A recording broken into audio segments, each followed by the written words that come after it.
La verdad es que creer que conoces la historia de Moisés en su totalidad es quizás uno de los errores más profundos para tu comprensión de la fe, porque lo que la Biblia nos desvela de este siervo de Dios va mucho más allá de las aguas que se abrieron o de los mandamientos grabados en piedra. Existen verdades ocultas, profundidades insondables en su vida, revelaciones inesperadas que, si las comprendes y las atesoras, tienen el poder de impulsar tu fe a una dimensión que quizás nunca antes habías imaginado. Este viaje no es solo sobre un hombre, sino sobre la mano de Dios obrando a través de la fragilidad humana, mostrando su poder y su incansable amor por un pueblo obstinado y por cada uno de nosotros. Este es un camino estrecho, lleno de misterios y lecciones, que nos invita a mirar con ojos nuevos los fundamentos mismos de nuestra creencia. Cada revelación sobre Moisés, cada detalle que la Escritura guarda celosamente, es una semilla que, al ser plantada en tierra fértil de un corazón dispuesto, puede florecer en una comprensión más rica del carácter de Dios. Te convoco a abrir tu mente, a aquietar tu espíritu y a permitir que la luz de estas verdades divinas ilumine rincones de tu alma que quizás estaban en la oscuridad, despertando una urgencia espiritual que te mueva a buscar a Dios con un fervor renovado, con una esperanza inquebrantable. El primer secreto, una verdad que estremece el alma, nos revela que Moisés, en un acto de amor y desesperación incomprensibles, pidió a Dios que borrara su nombre del libro de la vida. Imagina la escena, la montaña humeante, la voz de Dios resonando, y mientras, abajo, el pueblo que había sido testigo de milagros indescriptibles, se entregaba a la más flagrante idolatría. Estaban bailando alrededor de un becerro de oro, una imagen fundida de sus propias joyas, rompiendo el primer y más fundamental mandamiento, ese que dicta que no tendrás otros dioses delante de mí. Su impaciencia, su falta de fe, los había llevado por un camino de perdición, construyendo un altar a su propia conveniencia, a su propia visión de un Dios tangible. Aarón, el hermano de Moisés, se convirtió en un instrumento de esta apostasía, cediendo a la presión de la multitud, un acto de cobardía que nos debe hacer reflexionar sobre la facilidad con la que un líder puede desviarse cuando le falla la firmeza en la palabra. El libertinaje se apoderó del campamento. Comían, bebían, se entregaban a comportamientos inmorales, mientras Moisés descendía con las tablas de la ley, con la santidad de Dios en sus manos.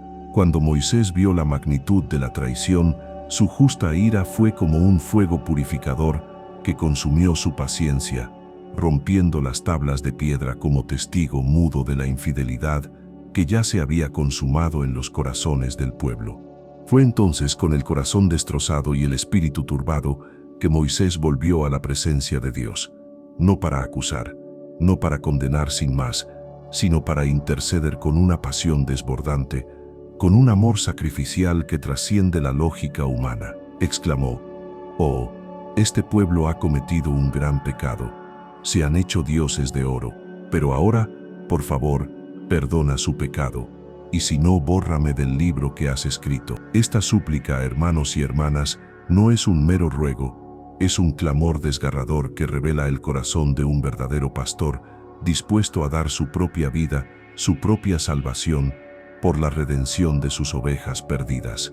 Moisés no minimizó la enormidad de su pecado, reconoció la gravedad, la desobediencia flagrante de Israel, y aún así, supo que solo la misericordia y la gracia ilimitadas de Dios podían cubrir tal transgresión. Se ofreció a sí mismo como un sacrificio viviente, creyendo que la magnitud de aquel pecado era tan profunda que ni la sangre de toros o cabritos podría expiarlo. Pensó que solo un hombre, él mismo, podría, quizás, de alguna manera, pagar el precio. Fue un acto de identificación tan profundo con el pueblo pecador que la propia divinidad de Moisés brilló en ese instante, en esa disposición de ofrecer su nombre por amor.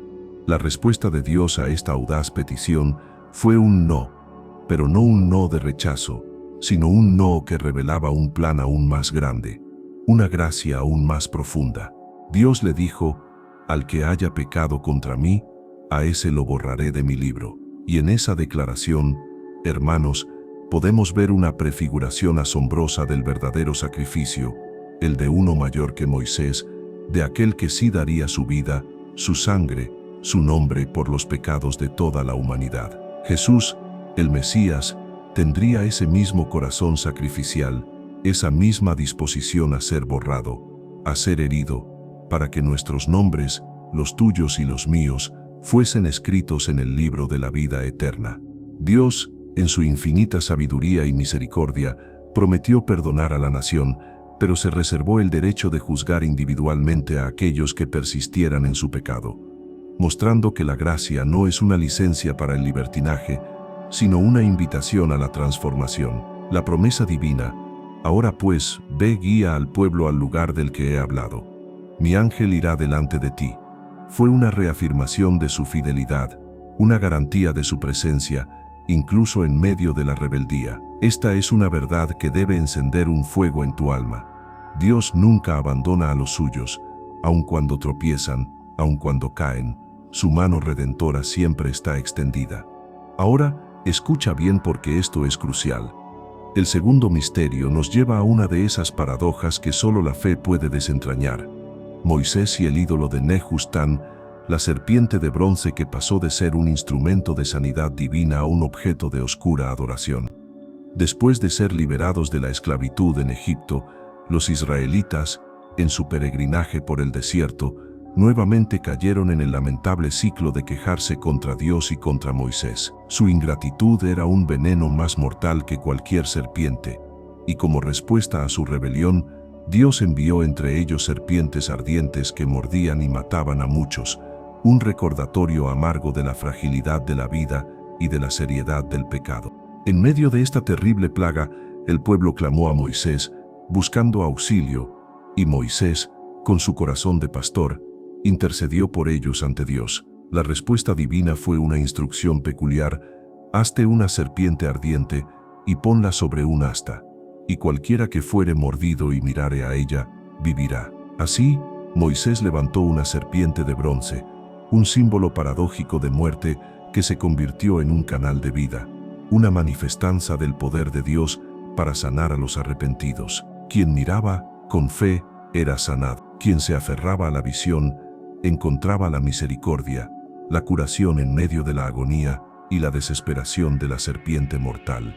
Pero como una sombra que acecha incluso las más grandes bendiciones, con el tiempo, este símbolo sagrado, esta pieza de bronce que Dios usó para traer curación milagrosa, se transformó en un ídolo. La Biblia nos relata que, siglos después, durante las reformas del rey Ezequías, la serpiente de bronce, que había sido venerada e incluso a la que se le quemaba incienso, fue aplastada en pedazos y llamada Nehustán, que significa pieza de bronce. Esto nos revela una verdad incómoda, pero necesaria para nuestro discernimiento espiritual. Incluso las cosas buenas, las personas inspiradoras, los objetos cargados de historia, tienen el potencial de convertirse en ídolos en nuestras vidas si les atribuimos un poder que solo le pertenece a Dios. Ezequías, con una sabiduría inspirada, comprendió que el verdadero poder residía en Dios, no en el objeto. La serpiente de bronce era solo un instrumento, un medio, no el fin mismo. Esta lección, hermanos y hermanas, resuena con fuerza en nuestros días. ¿A qué estamos dándole nuestro tiempo, nuestra adoración, nuestra alabanza, nuestro agradecimiento? ¿Es a las bendiciones materiales, a los logros personales, a las figuras humanas, o es únicamente a Dios, el dador de toda buena dádiva? El Señor nos llama a un culto exclusivo, a un amor sin reservas, a una adoración que no admita rivales, que sea pura como el oro refinado en el fuego. Ahora, prepárense para una de las historias más impactantes y desconcertantes sobre Moisés, una que revela la santidad innegociable de Dios y la importancia vital de la obediencia. La vez que Dios intentó matar a Moisés, después del encuentro con la zarza ardiente, donde Dios le reveló su plan de liberar a Israel de la servidumbre egipcia y guiarlo a la tierra prometida. Moisés emprendió el viaje de regreso con su esposa Séfora y sus hijos, Gersón y Eleazar. Era el elegido, el ungido, el libertador. Pero antes de poder representar a Dios ante el faraón, Moisés debía primero aplicar la obediencia en su propia vida, en su propia casa. Y fue durante una parada nocturna en el camino que ocurrió el evento espeluznante. El Señor se encontró con Moisés y buscó darle muerte. La razón: Moisés había fallado en circuncidar a su hijo, un rito sagrado que simbolizaba el pacto de Dios con su pueblo elegido, una señal de identidad y pertenencia al pueblo de la promesa. Es posible que Séfora, su esposa madianita, se hubiera opuesto a esta práctica, viéndola como algo desagradable o ajeno a su cultura. Pero la desobediencia de Moisés era una brecha inaceptable para el Dios Santo, que estaba a punto de usarlo como su principal emisario, su voz autorizada, su representante directo. Séfora, al percatarse del peligro mortal que acechaba a su esposo, actuó con una velocidad y una determinación asombrosas. Tomó una piedra afilada, cortó el prepucio de su hijo y lo arrojó a los pies de Moisés, exclamando: «Ciertamente eres para mí un esposo de sangre». En ese acto, en ese derramamiento de sangre por el pacto, Moisés fue salvado y el Señor lo dejó. Este pasaje, hermanos, nos enseña una lección profunda y a menudo difícil de digerir. Dios es sumamente serio en sus mandamientos. Su santidad no es algo con lo que se juegue, ni se negocie, ni se posponga por conveniencia o por presión familiar. Dios estaba enviando un mensaje inequívoco a Moisés y a todo Israel. No se puede representar a un Dios santo con manos y corazones impuros. La obediencia al pacto no era opcional, era la base misma de la relación con el Todopoderoso. Moisés iba a ser el dador de la ley, el mediador de los antiguos pactos. ¿Y cómo podía enseñar una ley que él mismo estaba transgrediendo en su propia familia? Esta confrontación divina fue un fuego purificador necesario para alinear el corazón y las acciones de Moisés con el propósito y el carácter de Dios. Nos recuerda, con una urgencia espiritual palpable, que la santidad comienza en casa, en los detalles de nuestra vida personal, en la fidelidad a lo que Dios nos ha mandado. La severidad de Dios, que puede parecer dura a nuestros ojos humanos, es en realidad una manifestación de su justicia y su amor inquebrantables. Él no utiliza instrumentos defectuosos para tareas sagradas. No nos pide que seamos santos por nuestras propias fuerzas, sino que busquemos la rectitud que solo Él puede infundir. Así como Moisés debía ser un ejemplo, nosotros también estamos llamados a una vida de obediencia radical, no para ganar el favor de Dios, sino como una respuesta de amor a su gracia inmerecida. Este incidente nos grita que el pecado, por pequeño que parezca, tiene consecuencias, y que la purificación es un paso indispensable en el camino estrecho de aquellos que desean ser usados por la mano poderosa del Altísimo. Ahora entramos en un misterio que a muchos les resulta difícil de conciliar con la imagen de un Moisés fiel y poderoso. El hecho de que a Moisés no se le permitió entrar en la tierra prometida parece a primera vista un castigo desproporcionado por un acto de frustración. Moisés había presenciado las 10 plagas, había guiado a Israel fuera de Egipto, había visto el Mar Rojo partirse y había recibido los 10 mandamientos directamente de la mano de Dios en el monte Sinaí. Había intercedido incansablemente por su pueblo, y sin embargo un solo acto, un golpe a una roca, le impidió cruzar el umbral de la tierra que Dios había prometido. Para comprender la profundidad de esta decisión divina, debemos recordar la primera vez que Dios proveyó agua de una roca.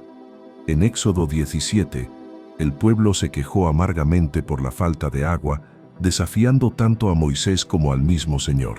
Moisés clamó a Dios, y Dios le dio instrucciones claras: pasa delante del pueblo y toma contigo a algunos de los ancianos de Israel, y toma en tu mano la vara con que golpeaste el Nilo. Y ve, he aquí que yo estaré delante de ti, allí sobre la roca en Horeb. Y golpearás la roca, y saldrá de ella agua para que beba el pueblo. Moisés obedeció, golpeó la roca, y el agua fluyó abundantemente, saciando la sed de la multitud sedienta. Este primer milagro del agua de la roca fue una prefiguración profunda y poderosa, como nos revela 1 Corintios 10, la roca era Cristo. Cristo, nuestra roca espiritual, que fue herido una sola vez para que de él brotaran ríos de agua viva, la salvación eterna. Pero en Números 20, en la segunda ocasión en que el pueblo volvió a quejarse amargamente por la sed, la escena cambió drásticamente. Dios, con su gracia inagotable, volvió a ofrecer agua, pero con una instrucción diferente. Les dijo a Moisés y a Aarón: toma la vara y reúne la congregación, tú y Aarón tu hermano, y habla a la roca a vista de ellos, y ella dará su agua. Pero Moisés, cansado de la constante rebelión y el murmullo incesante del pueblo, reaccionó con ira. En lugar de hablar a la roca como Dios le había instruido, alzó su mano y con su vara golpeó la roca 2 veces, y el agua brotó, sí, pero su desobediencia y su falta de fe en ese acto fueron una distorsión de la imagen sagrada que Dios quería preservar. Dios había ordenado hablar, no golpear de nuevo. Al golpear la roca por segunda vez, Moisés estropeó la perfecta imagen de Cristo, quien sería sacrificado una sola vez y para siempre por nuestros pecados. Su acción, aunque provista de agua, comunicó un mensaje erróneo sobre la suficiencia del sacrificio de Jesús. La ira de Moisés, su falta de confianza en la simple palabra de Dios para traer el milagro, le costó la entrada a la tierra prometida. Dios le dijo a Moisés y a Aarón: por cuanto no creísteis en mí para santificarme delante de los hijos de Israel, por tanto, no meteréis esta congregación en la tierra que les he dado. Este castigo, por severo que parezca, fue necesario para preservar la pureza de la imagen de la salvación. Nos enseña que Dios se toma muy en serio la obediencia, especialmente de sus líderes, porque sus acciones impactan la comprensión del pueblo sobre el carácter y el plan divino. La tierra prometida no se alcanzaría por las obras de la ley, representadas por Moisés, sino por la gracia a través de Josué, cuyo nombre significa Jesús, apuntando al verdadero Salvador, la única puerta abierta a la vida eterna. Y aquí es donde todo cambia para ti. El quinto secreto nos sumerge en el fascinante y a la vez aterrador encuentro de Moisés con los magos de Egipto, Yanes y Yambres. Cuando Moisés y Aarón se presentaron ante Faraón para exigir la liberación del pueblo de Dios, no lo hicieron con elocuencia humana, sino con el poder del Altísimo, manifestado en señales y milagros. La vara de Aarón convertida en serpiente fue la primera prueba, una demostración innegable de la autoridad divina. Pero Faraón, endurecido en su corazón, no se rindió fácilmente. Llamó a sus propios sabios, a sus hechiceros, a sus magos, y ellos con sus artes secretas y encantamientos lograron duplicar el milagro. Imaginen la tensión en la corte del faraón, la serpiente de Aarón y las serpientes de los magos, todas retorciéndose en el suelo. Pero entonces, la serpiente de Aarón devoró a las serpientes de los magos, un símbolo inequívoco de la supremacía del poder de Dios sobre todas las fuerzas oscuras. Este acto debió ser una advertencia ominosa para el faraón, un presagio de la ruina que se avecinaba si no liberaba a Israel.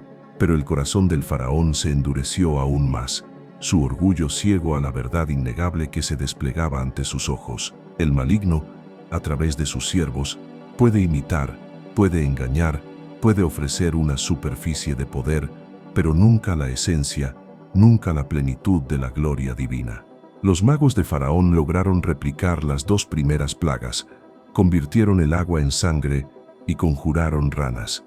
Pero, y aquí está el punto crítico, en lugar de aliviar el sufrimiento de su pueblo, lo aumentaron. Al convertir más agua en sangre, no hicieron sino intensificar la maldición que Dios había enviado sobre Egipto. Esto nos revela la verdadera naturaleza de las artes oscuras.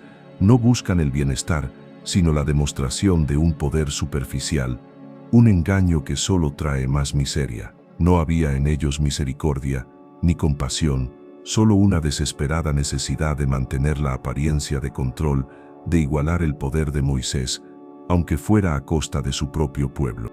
Pero llegó el momento en que su poder se detuvo abruptamente. Cuando Moisés invocó la plaga de los piojos, los magos, a pesar de todos sus encantamientos y artes secretas, no pudieron producir ni uno solo. La frontera había sido marcada, el límite había sido impuesto por el Dios Todopoderoso. Fue entonces que, con una rendición ineludible, los magos exclamaron al faraón: «Esto es el dedo de Dios». Reconocieron la fuente divina, la mano invisible pero inconfundible del Creador. A pesar de su inteligencia y erudición, carecían de la verdadera sabiduría que proviene del Espíritu Santo, la que discierne la luz de la oscuridad, la verdad de la mentira. Esta confrontación, hermanos, es una advertencia intemporal para nosotros. Satanás, aunque no es todopoderoso como Dios, tiene la capacidad de engañar, de emular milagros, de disfrazarse como ángel de luz para seducir y desviar. En los últimos tiempos, nos dice la Escritura, surgirán falsos profetas que harán señales y maravillas para engañar incluso a los escogidos. Es nuestra responsabilidad, nuestra urgencia espiritual, no asombrarnos ante cualquier manifestación de poder espiritual, sino discernir cuidadosamente su fuente. ¿Viene de Dios, que es luz y verdad, o de una fuente siniestra que solo busca la perdición? Nuestra esperanza triunfante reside en Jesús, la roca inamovible, cuyo poder supera infinitamente a todas las fuerzas de la oscuridad, la única luz que disipa toda tiniebla. Y ahora nos adentramos en un misterio singular, un honor sin precedentes en la historia bíblica. Moisés fue el único hombre que Dios mismo enterró. Imaginen la escena. Después de una vida de liderazgo incansable, de enfrentamientos divinos y humanos, de milagros que desafiaron la lógica, Moisés, a sus 120 años, con una vitalidad asombrosa, subió solo al monte Nebo, a la cumbre del Pisga. Desde allí, Dios le concedió una vista panorámica de toda la tierra prometida, la tierra que había sido el anhelo de su corazón y el destino de su pueblo, pero a la que él, por su desobediencia, no podría entrar. Fue un momento de profunda contemplación, de una despedida silenciosa entre el siervo y su Señor.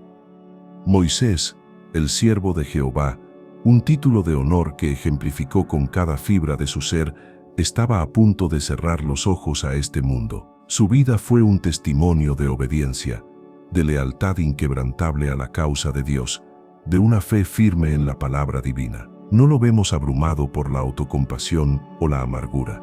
Al contrario, su muerte fue la culminación de un propósito, el cierre de un ciclo, la entrega de una misión cumplida. Él había guiado al pueblo a través del desierto, y ahora era el tiempo de partir. Y la forma de su muerte, hermanos, es sumamente notable, envuelta en un velo de misterio y gracia. La Biblia nos dice que Moisés murió allí, en el monte Nebo, según la palabra de Jehová.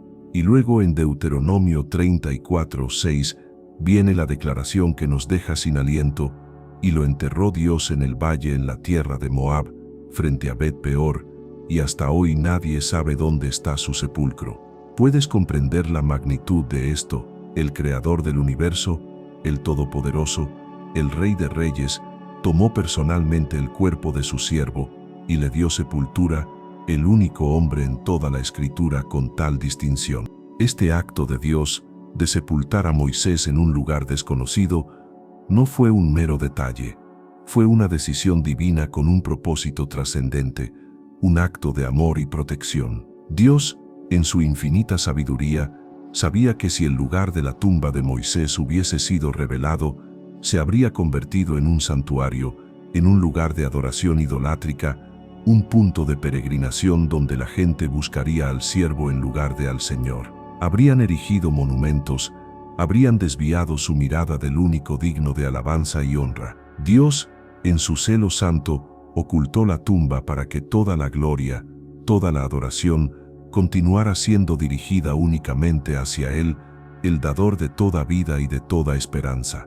Pero la historia del cuerpo de Moisés no termina allí, y aquí es donde la Biblia nos revela otro secreto impactante, un enfrentamiento celestial por los restos mortales del profeta. Judas, en su breve pero poderoso epístola, nos ofrece una ventana a un evento que no se encuentra en ningún otro lugar de la Escritura.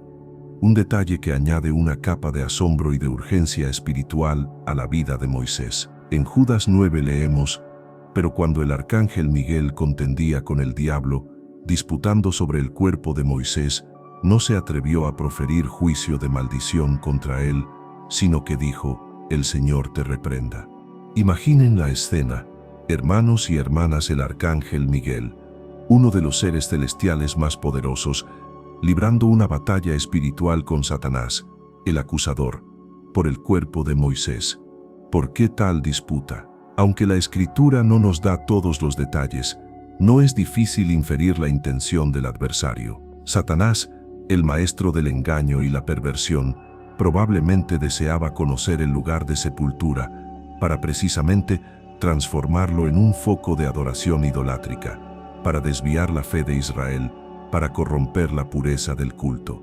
Quería usar los restos del siervo de Dios como una trampa espiritual, una piedra de tropiezo para las almas. Pero Miguel, con una humildad y una sumisión a Dios que son un ejemplo para nosotros, no se lanzó en su propia autoridad a reprender al diablo. No profirió una acusación injuriosa, a pesar de su inmenso poder. Simplemente dijo: «El Señor te reprenda». Esta acción nos enseña una lección vital.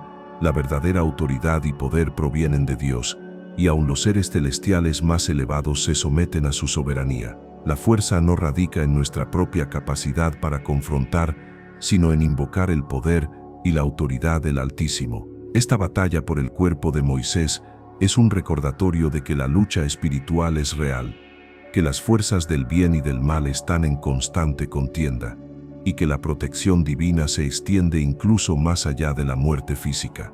La sumisión del arcángel Miguel a Dios es una manifestación de que la verdadera fuerza no se erosiona por la obediencia, sino que se purifica y se magnifica. En un mundo que valora la autonomía y el desafío a la autoridad, esta escena bíblica nos llama a la reflexión.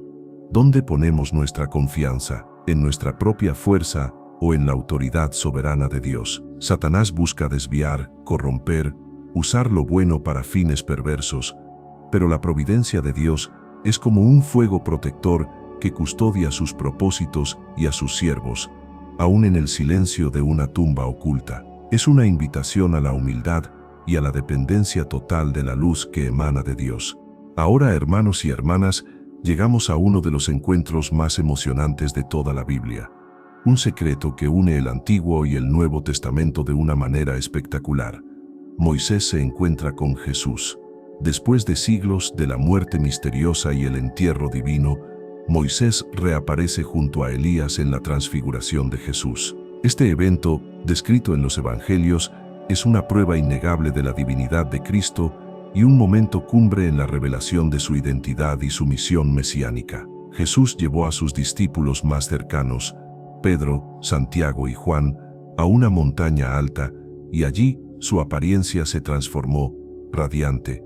Su rostro resplandeció como el sol, y sus vestiduras se volvieron blancas como la luz. Fue en ese momento de gloria inefable, donde la presencia real de Dios se hizo manifiesta en la persona de Jesús, que Moisés y Elías aparecieron. Esta no fue una coincidencia.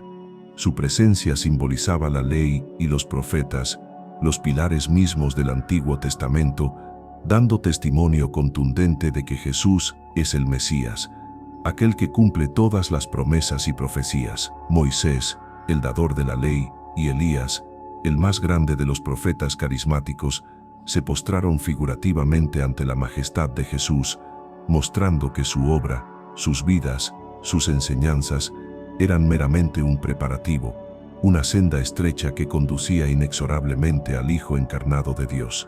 La nube de la presencia de Dios, que había guiado a Israel en el desierto y llenado el tabernáculo y el templo, descendió sobre ellos, y una voz desde la nube proclamó con autoridad: «Este es mi Hijo amado, en quien tengo complacencia.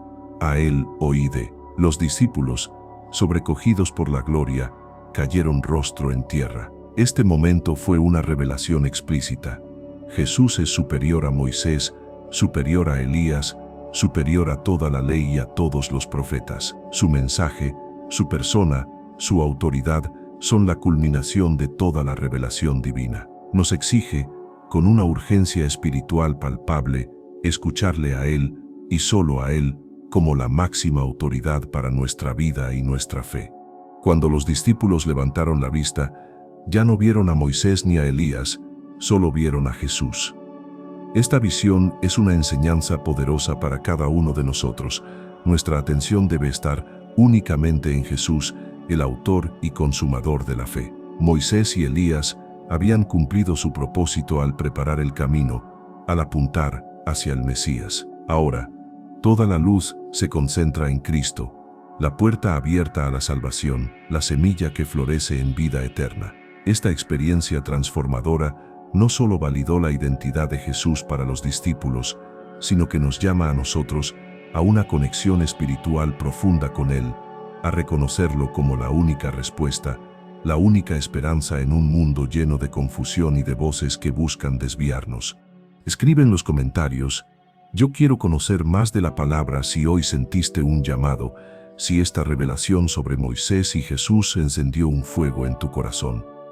Queremos construir una comunidad que busca a Dios con un fervor genuino. Y si aún no lo has hecho, suscríbete a este canal y dale un me gusta a este video para que más personas puedan ser alcanzadas por estas verdades que transforman vidas y nos guían por el camino estrecho de la fe verdadera. Tu participación nos ayuda a expandir esta luz en un mundo que tanto la necesita, a ser parte de esta multitud que se reúne bajo la guía del pastor. Y el 10º y último secreto de Moisés nos lleva a la cumbre de su relación con Dios, a un anhelo que debe resonar en cada corazón creyente, el deseo de ver a Dios, de conocerlo más profundamente. Después de interceder por Israel, Moisés hizo una petición audaz a Dios: te ruego que me enseñes tus caminos, para que te conozca y halle gracia en tus ojos. A pesar de todos los milagros que había presenciado, la zarza ardiente, la partición del mar, el agua de la roca, el maná del cielo, Moisés no se conformaba con las obras de Dios. Deseaba una relación personal, una comprensión más íntima del carácter del Todopoderoso, una sed que el mundo de hoy no comprende. Dios, en su infinita gracia, respondió a este anhelo genuino: mi presencia irá contigo y te daré descanso. Pero Moisés, con una determinación inquebrantable, insistió: si tu presencia no ha de ir conmigo, no nos saques de aquí. ¡Qué declaración de dependencia total! No quería meramente un ángel o un guía. Quería la presencia de Dios mismo. Quería a Dios por encima de sus propias obras, por encima de las bendiciones. Esta es la actitud que Dios busca en nosotros, un hambre y sed de Él mismo, no solo de lo que Él puede darnos. Esta es la puerta abierta a una intimidad que transforma, una semilla que al germinar nos hace florecer en su luz. Y Moisés no se detuvo allí. Su deseo de conocer a Dios era como un fuego inextinguible. Le dijo al Señor: ahora te ruego que me muestres tu gloria. ¡Qué audacia!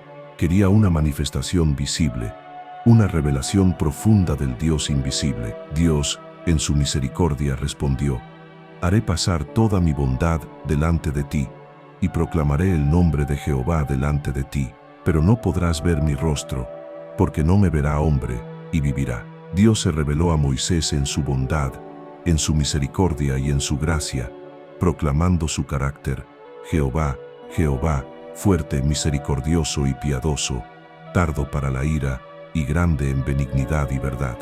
Pero aún en este encuentro extraordinario, Dios protegió a Moisés, colocándolo en la hendidura de una roca y cubriéndolo con su mano, permitiéndole ver solo su espalda, un vislumbre limitado de su gloria, porque ningún hombre puede ver el rostro de Dios y vivir. Este acto nos enseña la trascendencia y la santidad inalcanzable de Dios.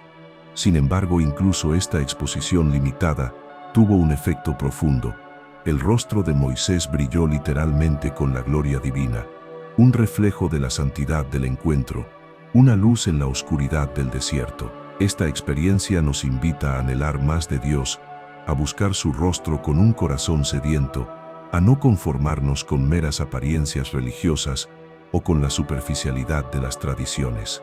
La vida de Moisés, hermanos, nos enseña que el mayor anhelo de un corazón creyente no debe ser el éxito, la fama o las bendiciones materiales, sino la intimidad con Dios. Es esta sed de Dios, como el ciervo que brama por las corrientes de las aguas, lo que nos define como verdaderos buscadores. Conocer a Dios personalmente es el significado de la vida eterna, como Jesús mismo lo declaró. Y gracias a Cristo, el mediador mayor, nosotros, los cristianos, tenemos los mismos privilegios que Moisés. También podemos conocer a Dios, también somos sus amigos y podemos hablar con Él, no a través de una zarza ardiente, sino a través del Espíritu Santo que habita en nosotros.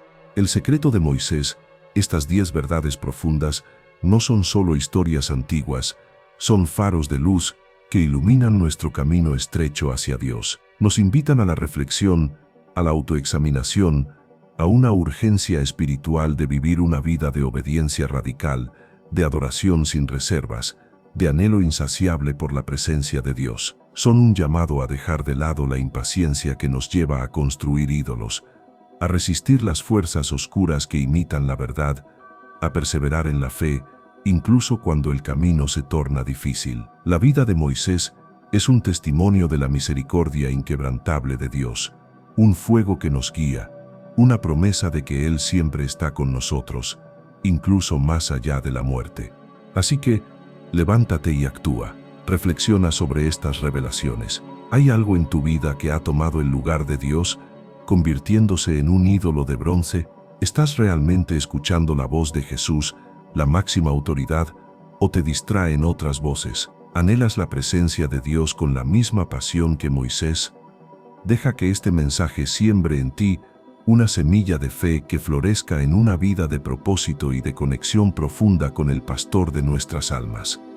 El camino es estrecho, la puerta es la fe y la luz es Cristo.